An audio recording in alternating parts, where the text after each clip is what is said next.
the fear of reality, that fear that paralyzes you, that builds walls that people need to be very empathetic with, that, like I said, this experience helped us see. We got acquainted with that level of fear. Yeah.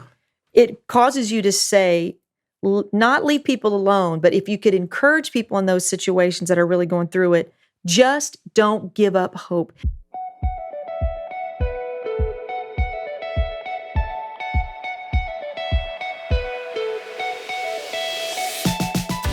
Hello and welcome to another episode of The Family Business with the Alessis. I'm Steve Alessi and I'm sitting here with Mary Alessi, my wonderful wife. It's me. Because family's everybody's business. We want to talk to you today about a guide to finishing well when you thought you were finished. That's it. This is our book. I say ours. My name's on it, but Mary, it's ours. And we're going to be talking about our 42 book that is coming out. And in particular, as we go through our podcast schedule, what we're trying to do is introduce people to portions of the book that then flesh out in their own life.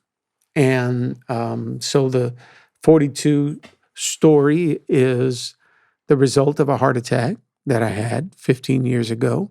42 minutes, they worked on me, the paramedics, and hit me 7 times with the paddles. You coded? Yes. Yep. Don't like to think about that. I know it, but that's important. And in writing this particular book, we came to a chapter that it's chapter 6, and it's titled "The Wall." Mm-hmm. The Wall, and what it comes down to is at a certain point, when we went through this experience, we were on pause. Yes, for a while. We were on pause. Yeah. Our life was on hold. Yeah. It was in a holding pattern. And you got to read the chapter here because it describes what it feels like when you're ready to land, but your plane can't land because the gate's not ready, the runway may be crowded, whatever. And what it feels like to be in that holding pattern is frustrating as it is. You want to get down, you want to go forward, get on with your life. After a traumatic event like this, and a person's 42, their own traumatic event, it's natural for them to go into self-preservation mode. Yeah. And to go into this holding pattern where they're just focused on, how do I get up tomorrow? Yeah, they're not really living. Right. You remember what that was like for us? Oh, I remember vividly. I remember that it wasn't something that I chose every day. It was a result, I think, of PTSD, that you just naturally go into survival mode. And the only thing that matters is the children that you bore and just living, not functioning at a high capacity, not your schedule. You know, it's kind of how the body is wired, though. When it gets wounded, it happened in your heart attack, it expels all the extras so that the heart can, and the blood can just pump on what's essential. And that's what happens to you psychologically. Which is why physically, if you have a heart attack, you feel it coming on. Yes. You're nauseous. You're sick. So I had to go. You have diarrhea. I had to go to the bathroom. I had to go regurgitate. Yes. Because the body was saying, hey, the blood that was meant for digesting this food, we need to divert it to get into the heart. Yes. So get rid of the food so we can focus on the heart. And all I have is enough energy to help your blood pump to your heart now. I don't have energy to help you digest anything that's in your system. And it's kind of like that psychologically. All I had, and I can only speak to myself, all I had the emotional capacity for was just making sure my kids were getting up in the morning, everybody was healthy, everybody was fine, their relationship with you was good, that they had whatever they needed, that Christopher wasn't too traumatized, that Stephanie wasn't. So everything that mattered on this big sphere, everything that who we've been wired to be, which was pastors and builders and pioneers and people, and always having people over at the house and socializing constantly and having events and planning, down the road. We were big visionaries of events that we would have, our conferences. I did not care about any of that. It was almost like somebody went into my brain and rewired it. Mm-hmm. The things I loved were almost, in my mind, dangerous. Yeah. Because they were going to take from the essential thing, which is, and it's subconscious. You're not thinking every day, is Steve going to die again? Because you don't want to think that thought, but it's there. It's present now. It's become real to you.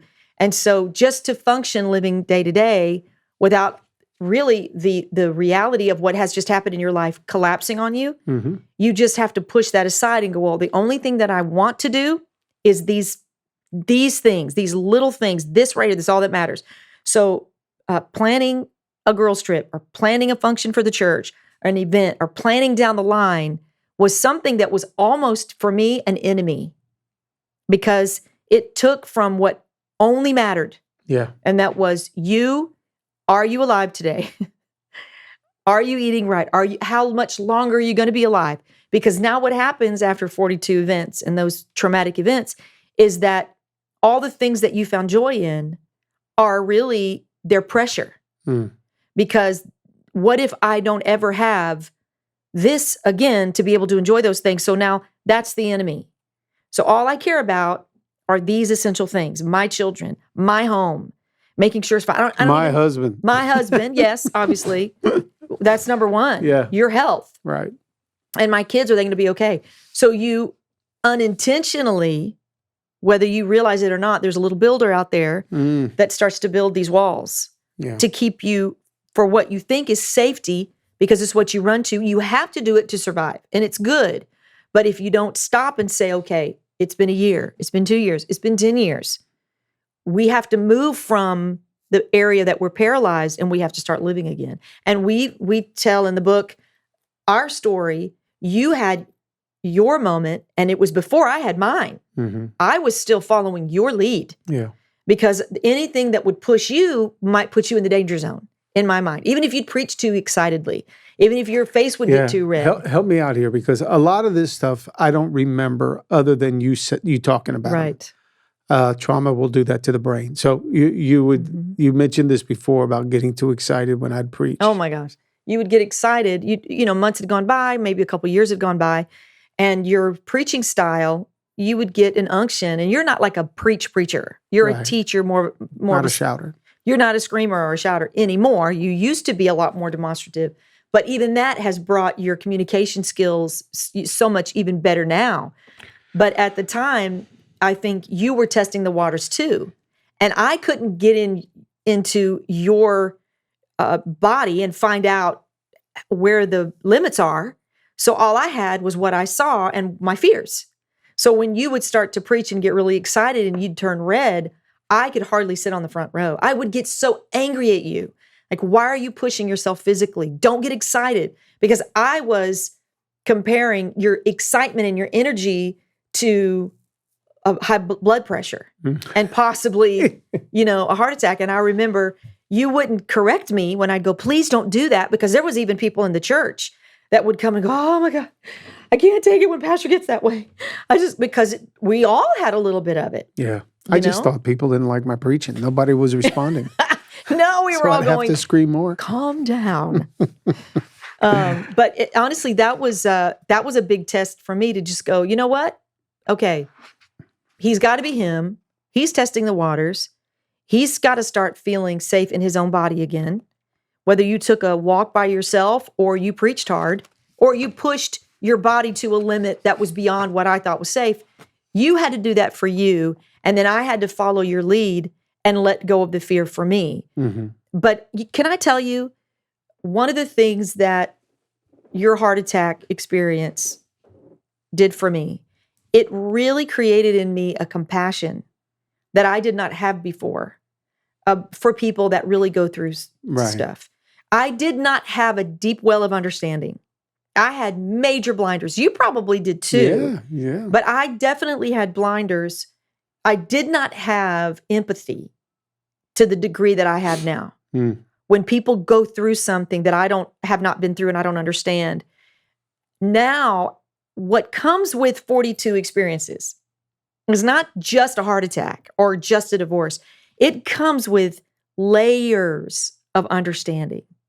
And analyzing yourself. Because I remember asking myself over and over again, wow, I know how I feel right now. Was I compassionate with my friend?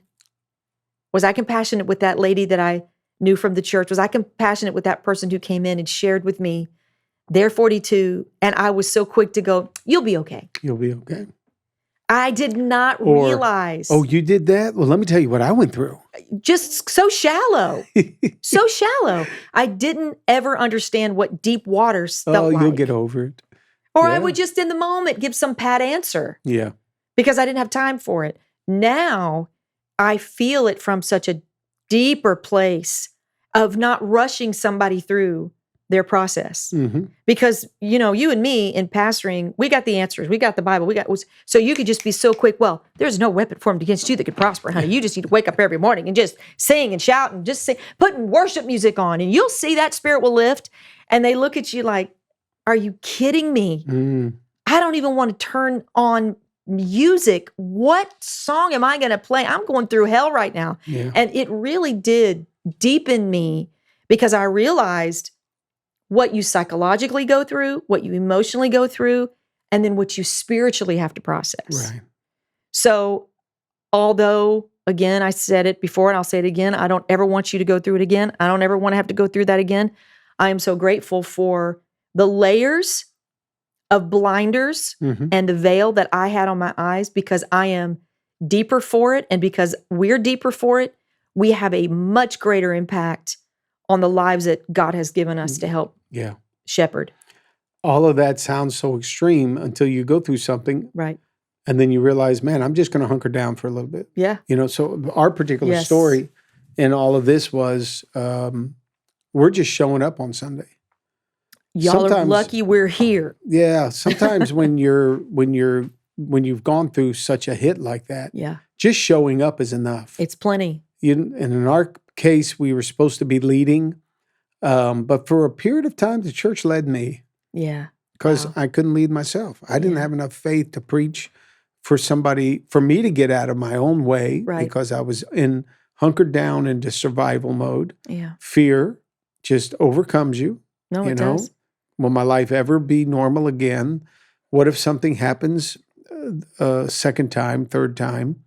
I don't know what tomorrow holds. That's why going to a buddy's church there when we were in Stewart it made me mad. Yeah. Because I just didn't know what was going to come next. And I'd look up in praise and worship. That's when I got a bit mad at God, when I would sit there and praise and worship. And I looked up in the ceiling and it was black. And I thought, you know what? That's about you right there, God. You're so dark. I don't understand you. I thought I knew you my whole life. But why me? Why this? And it was that whole self-pity. Sure. That comes when you go through a major traumatic experience. You can't help but start to feel, poor me, look at me. And I got mad at the pastor up there who was preaching because he was heavy. He had a tie on, looked like he had a stain from his grits that would have fell on his tie that morning from his breakfast. And I'm like, are you kidding me? He's up there talking about going to another level, and here I am. You can't even go to the next level with a fork. That's how mad I was getting, and I was just so And it led to going through a period where you really do put up certain walls in your life. Yeah. I'm staying right here. That's it. I'm in my comfort. I got to get comfortable again. I got to redefine my comfort zone. That's right. Maybe to the person's divorced. I'll never date again. Forget it. I'm never going to put myself in that position. I'm not going to get married. I'll just sleep with the person. I'll just live with them. Right. I'm not going to go Never on with making my that life. mistake Or again. You can't help it. But you start going through that. Poor me. Let me lock down here and just get by. Right. And that's the natural occurrence to some event that went on. So if we look at our timeline with what we were doing here at our church, when I had the heart attack, we just moved into the building here. And this building that we're in, again, thankful enough just to get into it. And we were going on with our life, going on with our world. And the whole wall chapter stems from there being a wall in the back of the church that for about 3 years since we moved in, we're doing service, we're back in the pulpit, but still 3 years, Mary. I know. People who were visionaries to start a church, for 3 years were still being hounded by this 42 moment. Right. And had no vision. Hunker down, waiting for the storm to pass. The storm had already passed. We were in lockdown. We really were. We were. We were emotionally. And I'm sitting in service. I can't even tell you who was on the platform or doing what, but I'm in my front seat and I put my arm around you. And as I put my arm around you, I looked at the wall that was in the back of the building. And the thought came to my mind, we need to bust that wall down to make room. Yeah. And that's where it hit me in that very moment. Yes. Wait,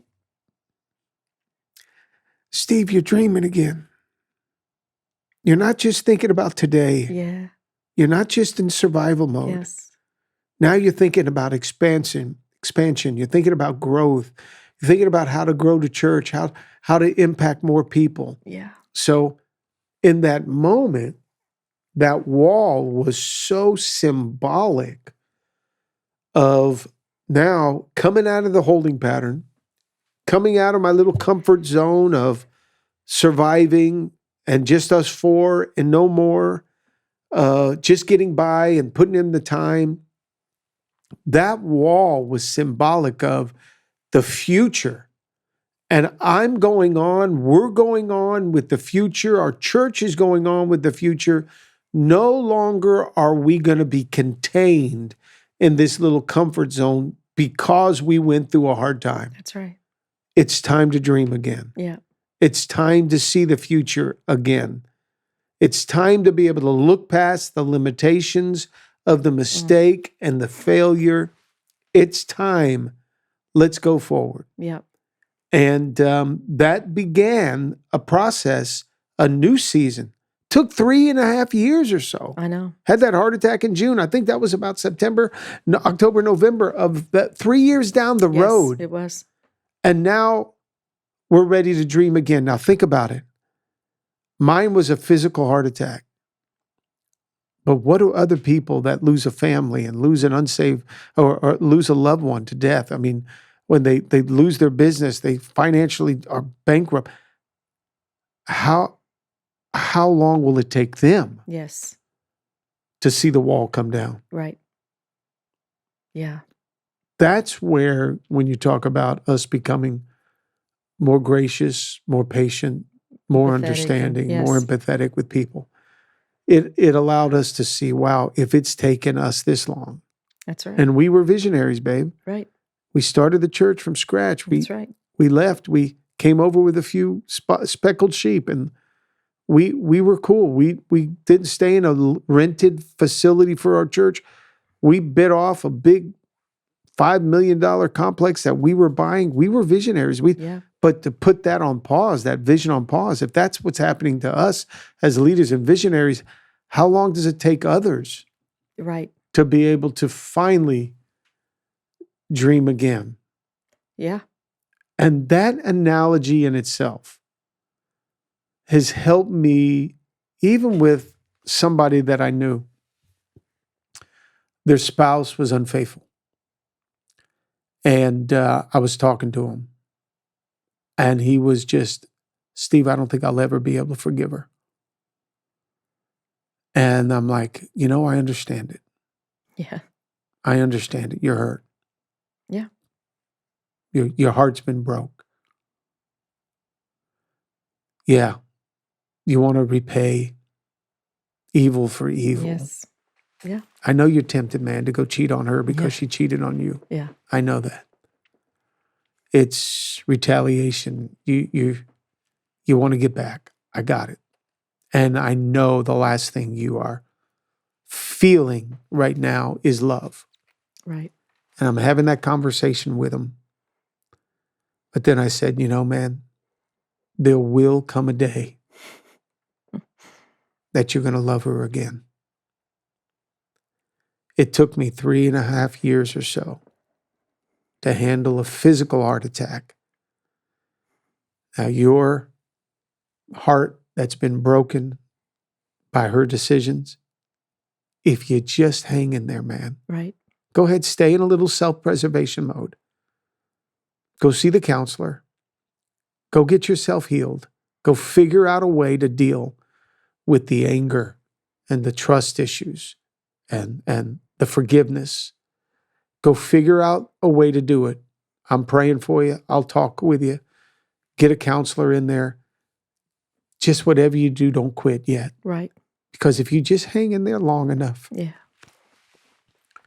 you're going to start dreaming again. And you're going to see the future. And the future is going to hold. You'll travel again. You'll be in a hotel together again. You'll buy another house again. Grandkids are coming again. You'll see the future. It's true. But you just got to give yourself time to heal. Yeah. Took me 3 years. How long is it going to take you? And that was such a moment. And to this day, when I talk to that person, they bring that up. Because they said, you're right. It took me a bit.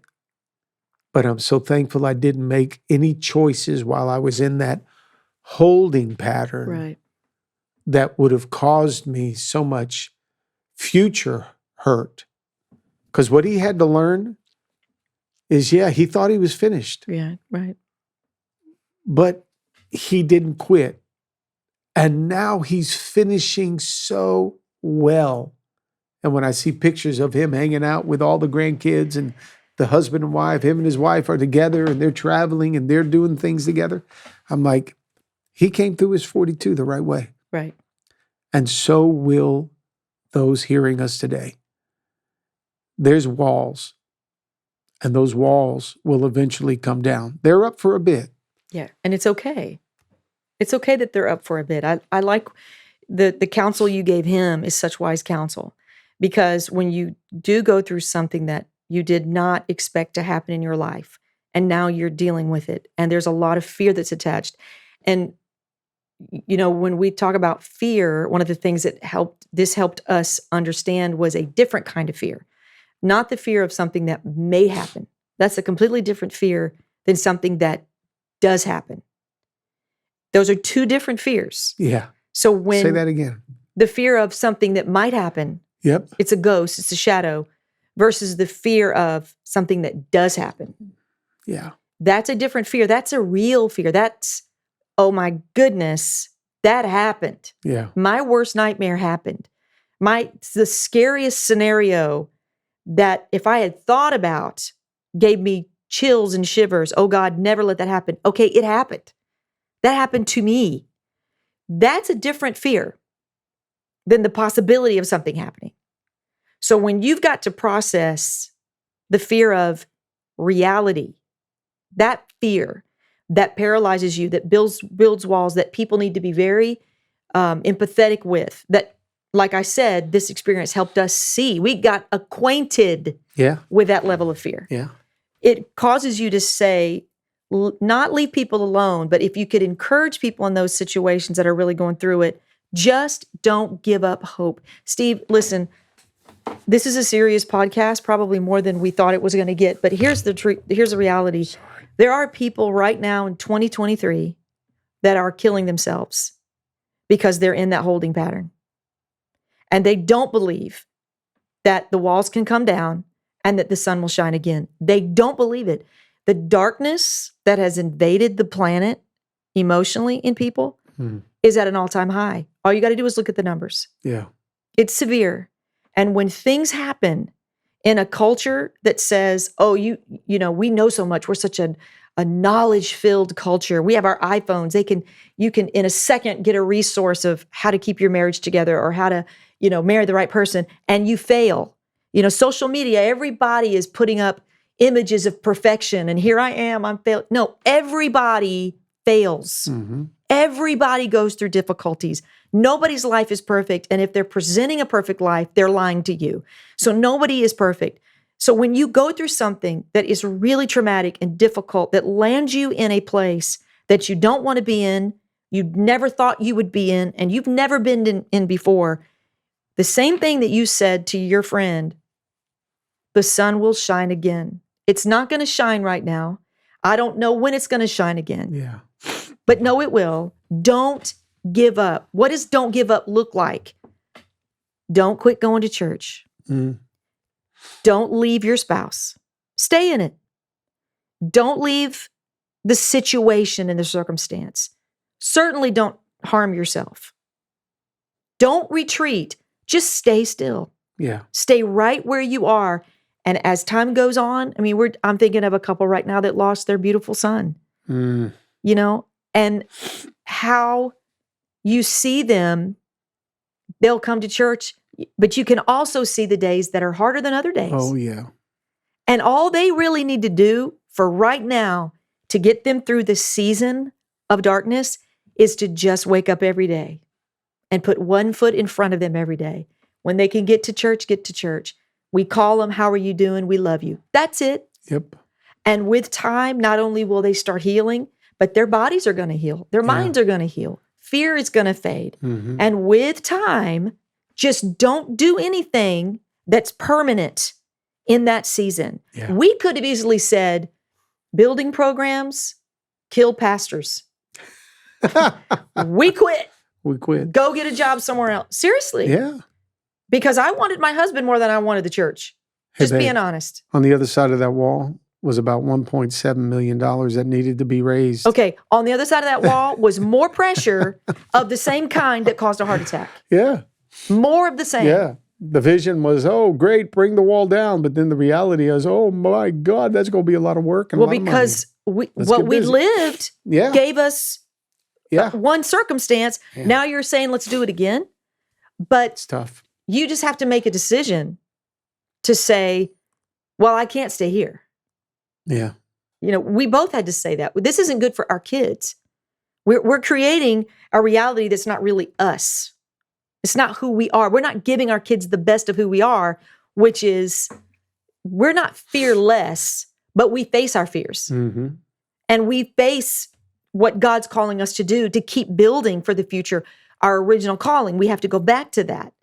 And that's really what that wall represented. I remember when you did that, when you put your arm around me, and I was not thinking at all that's what you were going to say. And when you did that, you said, that wall's got to come down. My first thought was, oh God, no. No, we don't need that. And then my follow-up thought was, I'm going to follow his lead like I did before. If he's feeling good and he's feeling strong and he feels like this is a mountain he can take, I'm going to get back in position. Go for it, babe. I'm right here for you. Yeah. Well, going through all of these things and dealing with the walls and struggling with how do I get ahead, and man, I'm depressed. I went through this. This is crazy. Sure makes me understand Noah in the Bible. Good Lord. And that man's on a ship for how long? He builds that poor ark. And after he's building it, everybody's making fun of him. The rains come. All hell breaks loose. Boat finally stops. He gets off and goes and gets drunk.